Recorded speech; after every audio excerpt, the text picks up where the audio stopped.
Son las 8:38. Saludamos al ingeniero Jorge Luis Hidalgo. Él es experto en energía, se pertenece a la compañía Green Power. Ingeniero Hidalgo, bienvenido. Quisiéramos conocer nuevamente su punto de vista de cuán preparado está Ecuador, cuántas previsiones y si son las adecuadas se han tomado por parte del gobierno de Daniel Noboa para evitar la posibilidad de apagones nuevamente en este 2025. Hola Gustavo, gracias por la invitación. Siempre es un gusto para mí estar en este importante medio de comunicación. Saludo a, a la ciudad de Cuenca, a la provincia de La Suay, al sur del Ecuador. Y pues bueno, contestando su pregunta, evidentemente este es un año mucho más húmedo que el año pasado. El año pasado en caudales, por ejemplo, en un comparativo importante en Masar, estamos 4 veces más, 3 veces más en caudales de lo que fue el año pasado. El año pasado fue uno de los más secos y este año, hasta el día de hoy, se está comportando como un año con probablemente de los más húmedos de los últimos 20 años. Sin embargo, ya empezamos a ver que agosto fue el segundo mes más seco del año. Septiembre hasta ahora ya se está convirtiendo en el mes más seco del año y estamos viendo que entre agosto y septiembre se empieza a comportar como meses entre 2022 y 2023. Esto finalmente es una buena noticia porque al final del día nos pone en una mejor situación en cara al año anterior y ya en cierta forma uno podría ya estimar que no hay una posición tan expuesta como el año pasado, es decir, no vamos a tener probablemente apagones como los que tuvimos el año pasado de 14 horas.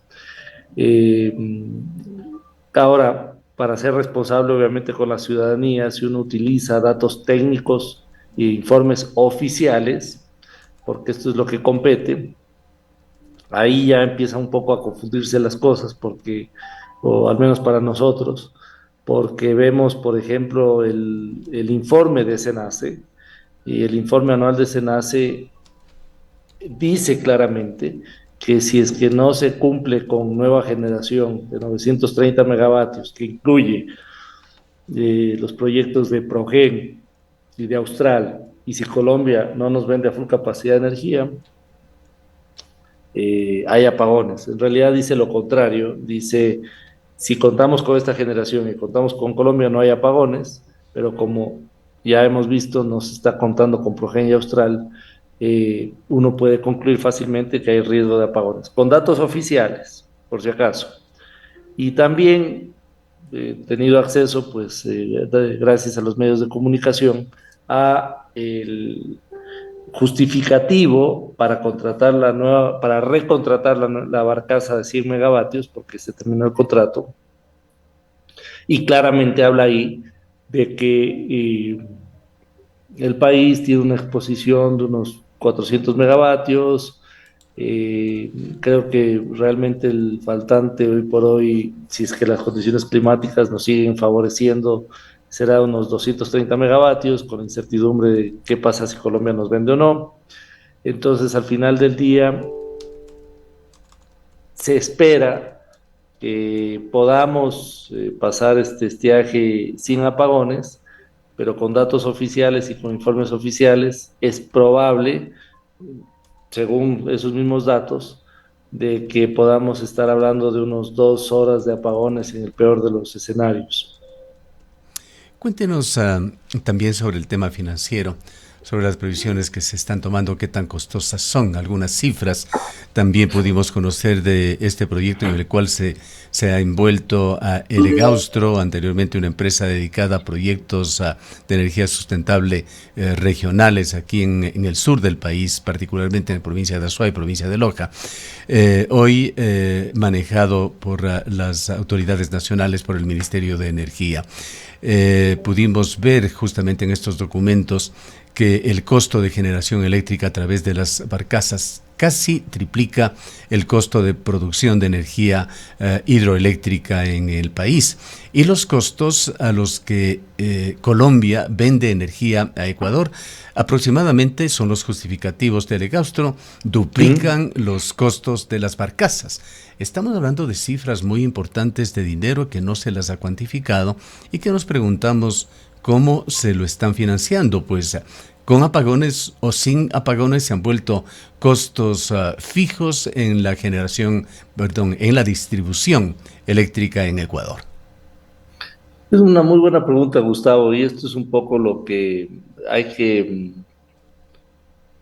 tratar de que la ciudadanía sea parte de esto, se involucre y tome en cuenta, porque de un tiempo atrás, en cierta forma, a mí personalmente me han tratado de posicionar como enemigo de la industria ecuatoriana, la cual sería evidentemente algo absolutamente irracional, porque una buena industria ecuatoriana es enormemente favorable para el desarrollo del país. Me han visto como un enemigo del sector minero y creo que el sector minero responsable, cumpliendo obviamente con la normativa legal, le hace bien al país, pero no por eso puede estar por encima de otros sectores, como el sector energético. Y no porque a mí me guste o porque yo esté relacionado al sector energético, sino porque termina siendo, digamos, terminamos mordiéndonos la cola, terminamos afectándonos a nosotros mismos si no fortalecemos al sector eléctrico. Por ejemplo, la minería, y ya voy un poco a contestar su pregunta, tiene subsidios eléctricos, paga una tarifa subsidiada. El concepto de subsidio lo han querido distorsionar en el país porque piensan que el concepto de subsidio es todo lo que el Ministerio de Finanzas reconoce como subsidio. El concepto de subsidio es mucho más básico, es pagar un valor menor al costo, ¿sí? Entonces, si hay una tarifa subsidiada y el sector minero no guarda silencio en esas tarifas subsidiadas, todo el ahorro que han tenido en subsidios lo terminan pagando en apagones. Sí, y antes de los apagones, ¿quién paga ese subsidio? Alguien tiene que absorberlo. Por supuesto, es otra muy buena pregunta. El país, el Estado, los Nosotros, ciudadanos, los usted y contribuyentes. yo. Y lo pagamos de formas enormemente crueles, porque lo termina pagando el más pobre. Y le voy a explicar por qué. Primero, si no lo pagan en tarifa, alguien lo asume. Y ese costo que lo asume es el costo que es el dinero que necesitamos, son los recursos que necesitamos para medicinas en los hospitales, para salud en general, para educación, para infraestructura, para seguridad. Gustavo, yo le pregunto, y después voy un poco a los números. ¿Quién cree que sufre más de seguridad en el país, el pobre o el rico? Es De vacunadores y todo. obvia ¿Quién su cree que respuesta. sufre Ujú. más Para de graficar nada salud? más, en barrios como La Prosperina, donde viven los sectores más pobres de Guayaquil, se pagan cifras de entre $1 a $3 diarios a las mafias que controlan esas ¿Quién cree que zonas. sufre más de educación? El pobre o el rico. De salud. Pero además esto le está afectando al rico también. Me refiero, por ejemplo, a los grandes industriales. Los grandes industriales sufren enormemente, no solo cuando tuvieron racionamientos en su momento, sino que además sufren enormemente porque quieren expandirse, quieren duplicar la producción porque les está yendo muy bien y qué bueno por el país. Pero resulta que no les dan energía, resulta que es prohibitiva la energía.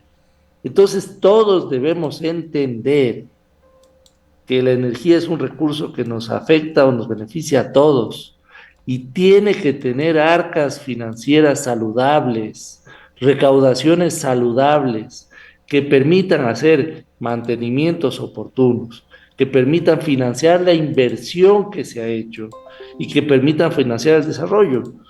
Y antes de ir a su pregunta, que es muy valiosa, ¿sabe quiénes tienen la energía más barata de toda Latinoamérica?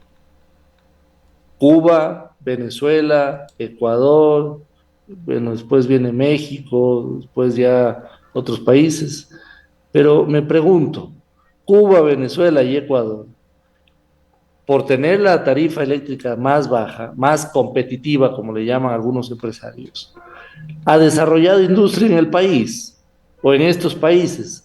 Somos un país más competitivo, vienen las industrias y las mineras y todo porque el país tiene más barata su energía. La respuesta es clara, no. Vienen por seguridad jurídica, por ser más rápidos en el tema de permisología, por los recursos valiosísimos que tenemos, por ejemplo, geológicos, mineros. Entonces, al final, y yéndome a su pregunta, tenemos, por ejemplo, que en los 2 últimos años a Colombia se le ha pagado cerca de $650 millones por 450 megavatios de forma muy, digamos, de en pocas ocasiones nos venden esta energía de 450 megavatios, pero el costo por kilovatio hora ha llegado al valor ridículo de 68 centavos el kilovatio hora. Para que tenga una referencia, la hidroelectricidad más o menos está entre 7 y 8 centavos el kilovatio hora. Entonces, comprarle esos precios 10, 12 veces más caros, en algunos casos en promedio, por ejemplo, fue 25 centavos el kilovatio hora. Comprar energía a barcazas, que nos cuesta, dicen que 10, 15 centavos, pero más el costo de combustibles que no lo cargan. Pero pongan el costo real, real de los combustibles, no subsidiado, y va a ver que está por los 25 centavos el kilovatio hora. ¿Cuánto nos cuesta la electricidad, por ejemplo, con diésel importado? Pero con precio real, pues. Le ponen para maquillar precio, le llaman el diésel eléctrico. Diésel eléctrico, como que alguien nos vendiera más barato porque es diésel eléctrico. Diésel subsidiado, póngale el precio real. Y cuando usted ve el precio real entre generación térmica con diésel, eh, barcazas, importación de electricidad de Colombia. Yo a estos tres sectores o segmentos le llamo el chulco energético. Entonces, nos sube el precio de la electricidad porque cada vez dependemos más de Colombia y de las barcazas, así como la generación termoeléctrica, y no le sube el precio, por ejemplo, las grandes mineras, ya les mejoró el precio o Ingeniero Hidalgo, hablando justamente de estos temas que tienen que ver con soberanía energética al final en el país, ¿cómo se están manejando las cosas por el gobierno? Más de lo que ya se ha referido usted, barcazas, compra de energía a Colombia, etcétera, está esas iniciativas supuestamente mayores que ha tratado de promover el gobierno, incluso generando ciertas leyes para favorecerlo. Me refiero a los proyectos público-privados.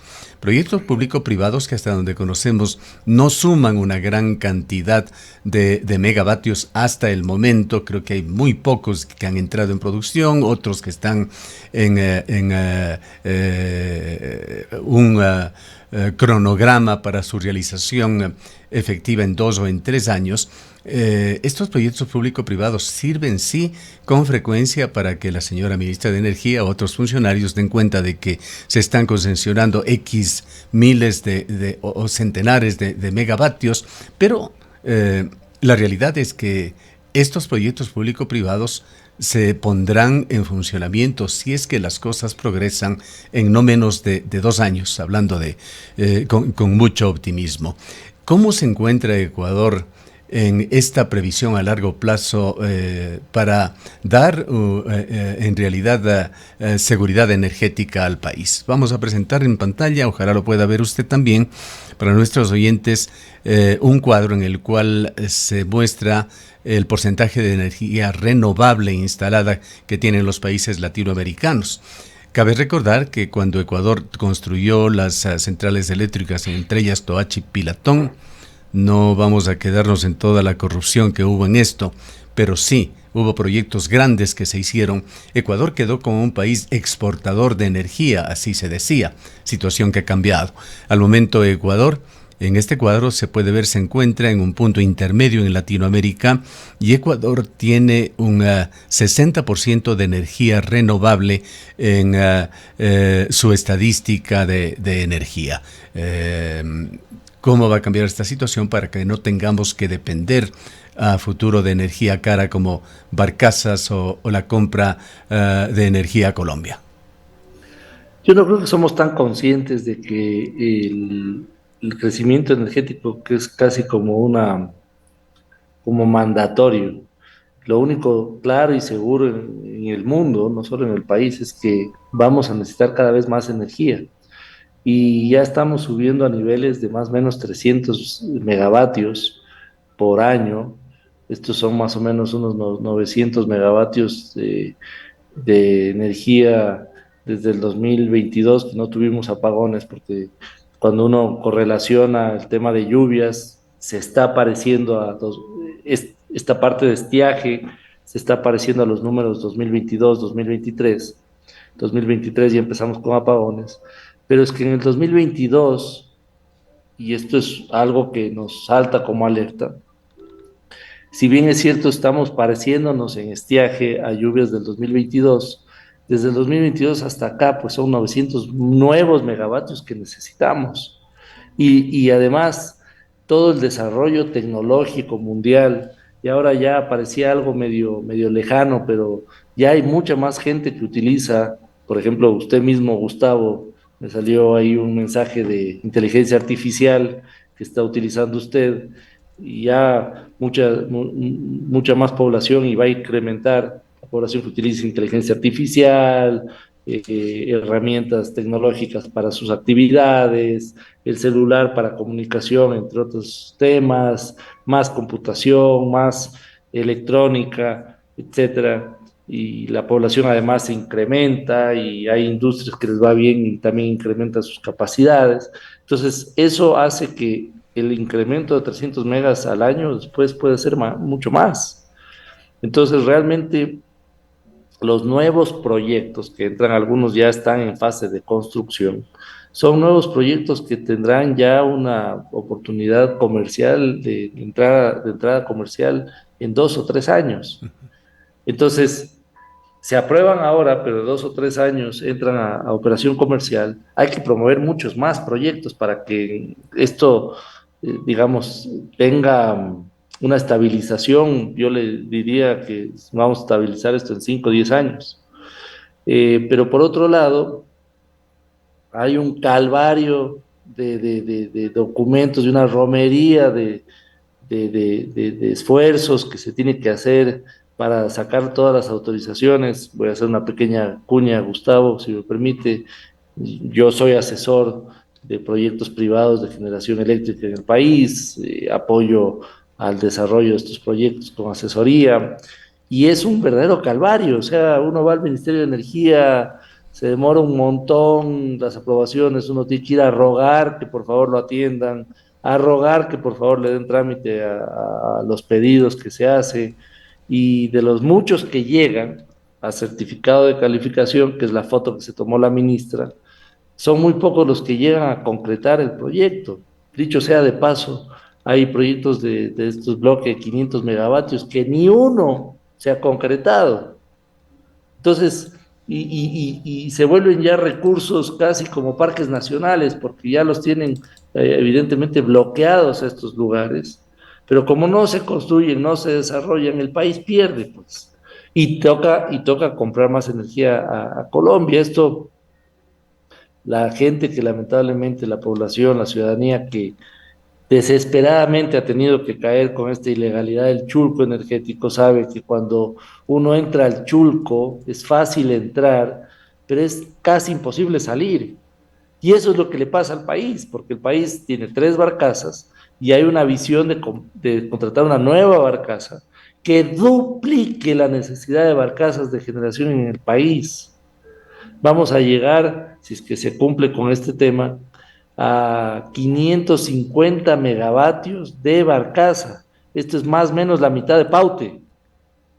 Entonces, y es claro que desde el año pasado hasta acá, ha aumentado la exposición de barcazas en el país y ha aumentado el número de horas El de problema generación es eléctrica que que no es energía renovable. Es Y gasto entonces, para hoy y mañana mientras duren las barcazas, pero una vez que terminen esos contratos no se habrá sembrado nada. pero es que hay que sacarlas del sistema, no traer más.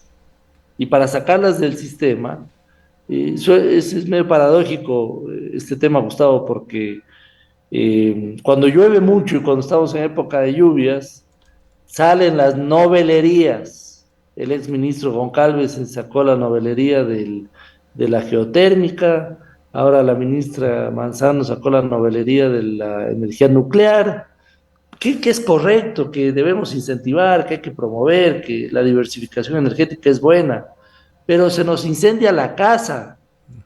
Entonces tenemos que tomar medidas para tratar de llegar a cumplir con esto y no estar pensando en proyectos de 8, 10, 15 años para desarrollarlos, Hay porque no gravísimos es una problemas, que es lo que prioridad. usted ha tocado, gravísimos problemas en Ecuador en materia de libertad económica, entendiendo esto como qué tan fácil o difícil es emprender, invertir, comerciar, generar empleo en Ecuador. Hay un grave problema y buena parte de esto está aún en la burocracia, como lo ha denunciado y lo ha comentado usted como consultor. No nos da el tiempo para mucho más, ingeniero Hidalgo. Hay un último aspecto que quisiera su opinión sobre estos temas que tiene que ver con la transparencia. Hay un caso que se dio en el marco de este gobierno en su primera fase, que usted lo mencionó ya, el caso de Progen y Austral, que dejó un perjuicio de algo más de 100 millones de dólares al Estado ecuatoriano. Algunas cabezas han caído, por decirlo así, pero no son todos los que están, ni están todos los que son, hasta donde conocemos. ¿Cómo se ha manejado este caso? ¿Cómo está el sistema? Porque no es solamente el Ejecutivo, también tiene que ver aquí la función judicial ecuatoriana, los organismos de control, Contraloría, Procuraduría, manejando este tema en términos de transparencia. Bueno, esos ya son unos temas diferentes de otra clase de profesionales que les puede dar ya criterios más jurídicos sobre esto. Claro, le pregunto a usted Enfocándonos en lo como técnico, conocedor del evidentemente. sistema energético de energía de Ecuador en general. Sí, sí, enfocándonos en lo técnico exactamente y tratando de ser responsables y utilizar información oficial, que dicho sea de paso, le molestó al mismo gobierno que se utilice información oficial, no entiendo por qué debería molestarse con sus mismos funcionarios. Uno puede saber que es una situación crítica, como le digo, y usted, qué bueno que tiene acceso, Gustavo, a esta información, porque si usted revisa el informe de SENACE, de este año. Y si revisa la justificación para recontratar la barcaza a 100 megavatios, concluyen con información enormemente alarmante, que está claramente establecida ahí, porque dicen, necesitamos de esto, somos deficitarios, tenemos problemas este, de despacho energético, de cumplir con las necesidades energéticas del país, y al final del día nos pone en una situación enormemente preocupante. Pero yo quiero terminar, Gustavo, con algo que creo que es un mensaje positivo para el país. Tenemos que recordar que el Ecuador es un país enormemente generoso en recursos energéticos. Yo tuve ahí medio un pequeño análisis apoyado a la inteligencia artificial que decía cuáles son los países por kilómetro cuadrado con recursos hídricos más importantes. Entonces me salían, por ejemplo, países como Egipto y otros países, porque tienen ríos evidentemente muy grandes. Pero decía cuáles son los países por kilómetro cuadrado que tienen mejores recursos hídricos aprovechables energéticos, porque una cosa es tener agua y otra cosa es tener caída, y resulta que el Ecuador es uno de los 5 países, esto puede ser tal vez revisado, pero es uno de los 5 países con mejores recursos hídricos por kilómetro cuadrado, aprovechables energéticos más importantes del mundo. Estamos en la mitad del mundo para energía solar, tenemos energía eólica con potencial en abundancia, tenemos energía geotérmica, si quieren entrar en ese tema, tenemos energía de biomasa, tenemos gas natural, Campo Amistad, que la buena noticia es que se está ya invirtiendo, tenemos asociado, que quemamos, además nos damos el lujo de quemar, tenemos más gas asociado aprovechable, energético y más gas que países como, quemamos más gas que países como Brasil, Canadá o Qatar. Esto es absurdo, cómo quemamos recursos. Entonces, al final del día, Gustavo, la buena noticia es que el potencial existe y es lo más difícil que tienen que conseguir los países, porque uno puede tener gente brillante, pero no potencial. Entonces ahí sí se van a la energía nuclear y otras energías, porque ya no tienen de dónde sacar los países industrializados. Pero el Ecuador tiene todavía, es prácticamente virgen el desarrollo en energía hidroeléctrica, por ejemplo, podemos crecer unas 20 veces más, sin equivocarme, 20 veces más.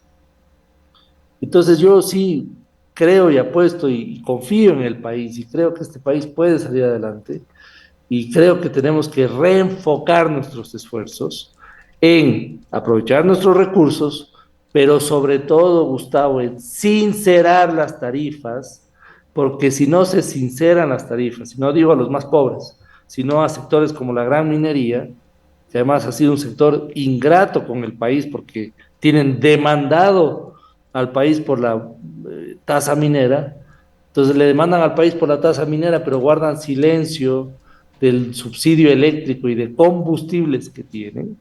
Si no se sinceran las tarifas, el sector privado no puede competir con unas tarifas subsidiadas.